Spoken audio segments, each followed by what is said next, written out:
मुफ्ती साहब पे उंगलियां उठाते हैं, कुछ महबूबा जी पे उंगलियां उठाते हैं, लेकिन वो ये भूल गए कि जम्मू कश्मीर में आज जो कुछ भी हो रहा है उसकी बुनियाद नेशनल कॉन्फ्रेंस ने डाली है। चाहे वो 52 में शेख साहब का नेहरू के साथ अकॉर्ड क्यों किया गया, उसके बाद जब शेख साहब त्रोंजा में अरेस्ट हुए तो यहां पे सेंट्रल रूल और सेंटर की जो पॉलिसीज इंप्लीमेंट करने वाले शाह साहब आए वो कौन थे? क्या वो पीडीपी के थे? क्या वो बीजेपी या कांग्रेस के थे? वो भी तो शेख साहब के घर के थे।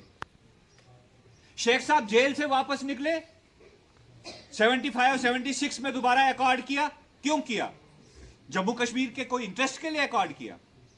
और उस अकॉर्ड के बाद जब शेख साहब का इंदिरा जी के साथ अकॉर्ड हुआ, एक रात में मरकज के 99 कानून जम्मू कश्मीर में इंप्लीमेंट हुए। उस पर तो नेशनल कॉन्फ्रेंस बात नहीं करेगी। शेख साहब के बाद फारूक साहब ने राजीव गांधी के साथ अकॉर्ड किया। क्या जम्मू कश्मीर के इंटरेस्ट के लिए किया? क्या इन लोगों से किसी ने पूछा आज तक कि आपने 1952 से लेकर 2025 तक जब जब आपने मरकज के साथ अकॉर्ड किया उसका जम्मू कश्मीर को क्या खामियाजा भुगतना पड़ा? सुप्रीम कोर्ट ने जब 370 की जजमेंट सुनाई, सुप्रीम कोर्ट ने क्या कहा? सुप्रीम कोर्ट ने भी यह कहा कि यह प्रेसिडेंस बन चुका है कि 370 को अमेंड करने के लिए प्रेसिडेंशियल ऑर्डर 370 को ही यूज किया जाता है। आज तक 1952 से लेकर 2025 तक जो अमेंडमेंट्स हुई है 370 की, उसको दायरा बनाया गया, उसको बेस बनाया गया कि अगर ये पीछे तारीख में हो सकता है तो आज क्यों नहीं हो सकता। तो सुप्रीम कोर्ट में जम्मू कश्मीर में 370 का केस अगर हारा हम लोगों ने, वो नेशनल कॉन्फ्रेंस की देन है।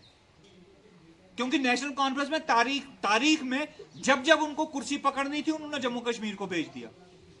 और आज भी चाहे वो 370 पे खामोशी हो, 35(1) पे खामोशी हो, या नौजवान जो हमारे जेलों में है उस पे खामोशी हो, पीएसए पे खामोशी हो, या वक्फ अमेंडमेंट बिल पे खामोशी हो, ये सब चीजें नेशनल कॉन्फ्रेंस सिर्फ एक वजह से कर रही है, क्योंकि उनको बस हुकूमत चाहिए और कुर्सियां चाहिए। वो स्टेटहुड की बात करते हैं, वो किस लिए करते हैं कि स्टेटहुड ही जम्मू कश्मीर के लोगों मेरे फायदे तम सिद्ध के। वो इसलिए चाहते हैं क्योंकि उनको लगता है कि हमारी कुर्सी में ताकत नहीं है। आज भी अगर कोई वॉइस ऑफ डिसेंट है जो नेशनल कॉन्फ्रेंस 50 एमएलए होके भी नेशनल कॉन्फ्रेंस नहीं कर पा रही है, आपके सिर्फ 3 एमएलए होके जो है आपकी जमात कर रही है। आज भी नौजवानों की बात करनी है तो पीडीपी ने करनी है, आज भी अमन की बात करनी है तो पीडीपी ने करनी है, आज भी औकाफ की बात करनी है तो पीडीपी ने करनी है, आज भी डेली वेजरों की बात करनी है तो पीडीपी ने करनी है।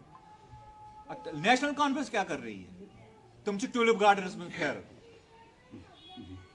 पैच पानस से जुड़े में खबर कुमकुम। आपने देखा कि असेंबली में लास्ट के 2-3 दिन important bills, private member bills आने थे, चाहे वो शराब को लेकर है, चाहे डेली वेजर्स को लेकर है, चाहे जो स्टेट लैंड्स पर लोगों ने मकान बनाए हैं उसकी रेगुलराइजेशन को लेकर। कैसे 2-3 दिन असेंबली नहीं चलने दी?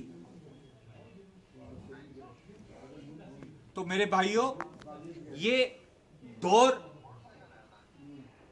उतना ही मुश्किल दौर है जो है हमने पीछे देखा है एलजी के टेन्योर पे और जब इलेक्शन नहीं हुए।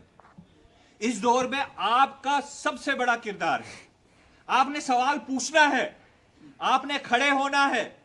डरे तो हम बीजेपी से नहीं है, नेशनल कॉन्फ्रेंस से डरने की तो बात ही नहीं है। या दौरस में तुहन ज्यादा रोल बनन